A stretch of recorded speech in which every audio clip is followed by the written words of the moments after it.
नमस्कार. पवित्र पोर्टल शिक्षक भरती दुसरा टप्पा, त्याची कार्यवाही, संच मान्यता, पवित्र पोर्टल टॅब उपलब्ध होणं, SCBC आरक्षण आणि त्याचबरोबर सध्याची रखडलेली कारणे या संदर्भात बरेच मतमतांतरे सोशल मीडियाच्या माध्यमातून आणि व्हॉट्सअप ग्रुपच्या माध्यमातून आपल्याला पाहायला भेटतात आहे. तर नक्की शिक्षक भरती दुसऱ्या टप्प्याबाबत सध्या काय चाललं आहे, मंत्रालयात असेल किंवा आयुक्त कार्यालयात असेल, त्यावरती आपण या व्हिडिओमध्ये बोलणार आहोत.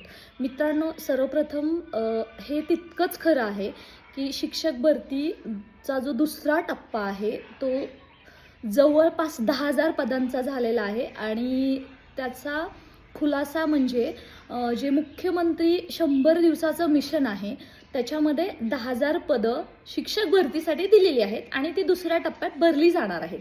त्याची जी संच मान्यता आहे ती 30 सप्टेंबर 2024ची पकडली जाणार आहे आणि त्याची जी वाढीव मुदत मिळाली होती ती 31 डिसेंबर 2024 पर्यंत जी रिक्त पदे राहतील, विद्यार्थी संख्या, त्याच्यानुसार ठरणारी पदं आणि त्याच्यानुसार जे काही काही रिटायर शिक्षक झाले असतील डिसेंबर अखेर, त्या सर्वांचं एकत्रित करून जी काही पदं राहतील त्या सर्वांची पदं दुसऱ्या टप्प्यामध्ये येणार आहेत. आणि त्याचबरोबर अजून एक सर्वात महत्त्वाचं की बऱ्याच अशा संस्था आहेत ज्या 9 ते 12च्या आहेत, त्यांना पवित्र पोर्टलवरती जागा द्यायच्या होत्या, परंतु त्यावेळेस रोस्टर कंप्लीट नसल्यामुळे त्यांना त्या देण्यात आल्या नव्हत्या. त्यामुळे हे सर्व संस्थांच्या जागा पवित्र पोर्टलवर देण्यात येणार आहेत.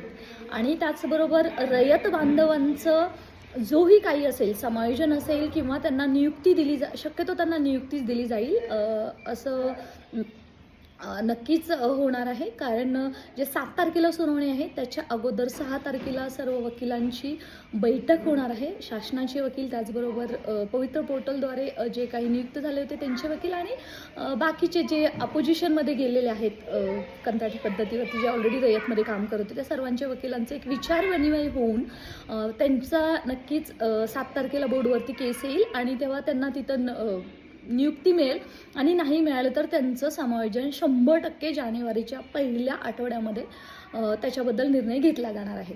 आणि हे सर्व झाल्यावरती एक 55-60चा निर्णयसुद्धा आपण प्रलंबित पाहतोय, तो सुद्धा लागत आहे. आणि याच धर्तीवरती दुसरा टप्पा आहे ज्याची आपण आतुरतेने वाट पाहत आहोत. मित्रांनो, तो नक्की होणार आहे. आणि आजची जी परिस्थिती आहे त्याच्यामध्ये आयुक्त साहेब आहेत ते सोमवारपासून आयुक्तालय जॉईन करतील. त्याचबरोबर शिक्षण मंत्री आहेत ते सुद्धा मंत्रिमंडळ जॉईन करणार आहेत. मुंबईचा चार्ज ते घेणार आहेत शिक्षण मंत्री पदाचा. आणि ते सर्व झाल्यावरती या सर्वच गोष्टींना गती येणार आहे. त्यामुळे जरी तुम्हाला असं कोणी सांगत असेल की पवित्र पोर्टलचा दुसरा टप्पा आहे तो होणार नाही आहे, तो एवढ्याच पदाचा होईल, त्याची या जातीला पदे येणार नाहीत, या प्रवर्गाला पदे येणार नाहीत, हे आरक्षण होणार नाही, मित्रांनो असं होणारच नाही आहे. त्याचं कारण असं आहे की सध्या SCBC आरक्षण नवीन ॲड झाल्यामुळे बाकीची संच मान्यता आणि त्याच्यानुसार रोस्टर तपासणी, बिंदू नामावली याचं काम अंतिम टप्प्यामध्ये आहे आणि ते सुद्धा 31 डिसेंबर 2025 पर्यंत लवकरात लवकर करून देण्यास सांगण्यात आहे. आणि ज्यांचं होणार नाही आहे त्यांची आता लवकरच एक VC होईल आणि त्याच्यानुसार होणार आहे. ही सर्व जरी प्रक्रिया आहे ते व्हायला जरी उशीर होत असला तरी ती प्रक्रिया लवकरात लवकर होऊन त्याच्याबद्दलची कार्यवाही सुद्धा सुरू होणार आहे. त्याचं कारण असं आहे की प्रथमतः जी हातातली कामं आहेत ती एकदा लावल्यानंतर शासनाला याच्यावरती कार्यवाही करता येईल. तोपर्यंत जे अभियोग्यताधारक आहेत तमाम राज्यातील वाट पाहत आहेत, त्यांच्या हातामध्ये एकच आहे की ZP, नपा, मनपा याच्यामध्ये त्यांनी जायचं आहे, फॉलोअप घ्यायचं आहे, जागा देण्यासाठी पवित्र पोर्टलला अजून एकदा रिक्वेस्ट करायची आहे. कारण मित्रांनो, मागितल्याशिवाय मिळत नाही, हा शिक्षक भरतीचा इतिहास आहे. म्हणून आपण हा थोडासा प्रयत्न करून बघायला हवा. नक्कीच याच्यातून आपल्याला यश मिळणार आहे. आणि अजून राहिली गोष्ट एज बारबद्दल आपण पाहिलेलं आहे की युवा विद्यार्थी असोसिएशनचा सुद्धा लेटर पाहिलं असेल, मंत्रालयाने आयुक्त कार्यालयासाठी लेटर काढलेलं आहे. त्याचबरोबर ज्यांचं एज बार होत आहे त्यांना GDAने हा निर्णय दिलेला आहे. सामान्य प्रशासन विभागाने हा MPSCसाठी फक्त निर्णय दिलेला नाही आहे, तर तो सरळ सेवा ज्या भरती आहेत त्या सर्वांसाठी बंधनकारक आहे. त्यामुळे 2 वर्षाची वयाची जी अटीची शिथिलता होती ती मिळालेली आहे. त्यामुळे एज बारवाल्यांचा आता प्रश्नसुद्धा मिटलेला आहे. त्यामुळे त्यांनासुद्धा इथं दुसऱ्या टप्प्यामध्ये संधी मिळणार आहे. थोडक्यात एकच सांगायचं आहे की पवित्र पोर्टल द्वारे जी शिक्षक भरती होत आहे त्याचा दुसरा टप्पा तर होणारच आहे मित्रांनो. परंतु त्याचबरोबर जरी वेळ लागत असला तरी पेशन्स ठेवूयात आणि सर्वांनी जर सहकार्य केलं तर हे मात्र होणार आहे. आणि आता शिक्षण मंत्री जेव्हा जॉईन होतील तेव्हा प्रत्येक गरजवंत अभियोग्यताधारकांचं हे काम आहे की त्यांच्याशी पण पाठपुरावा करणं आणि हा जो टॅब आहे तो लवकरात लवकर उपलब्ध करून व्हायला हवा. मित्रांनो, एक 10 ते 15 जानेवारीपर्यंत हा टॅब उपलब्ध होईल असं मंत्रालयातून सांगण्यात आलेलं आहे.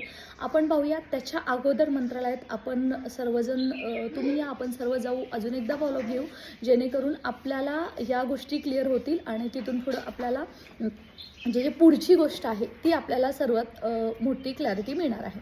तो इतकंच आहे की जे सोशल मीडियाच्या माध्यमातून जे पसरलं जातं आहे की होणार नाही आहे असं अजिबातसुद्धा नाही आहे. जवळपास 10,000 जागा नक्की येणार आहेत आणि सर्वच प्रवर्गाला जागा भेटतील.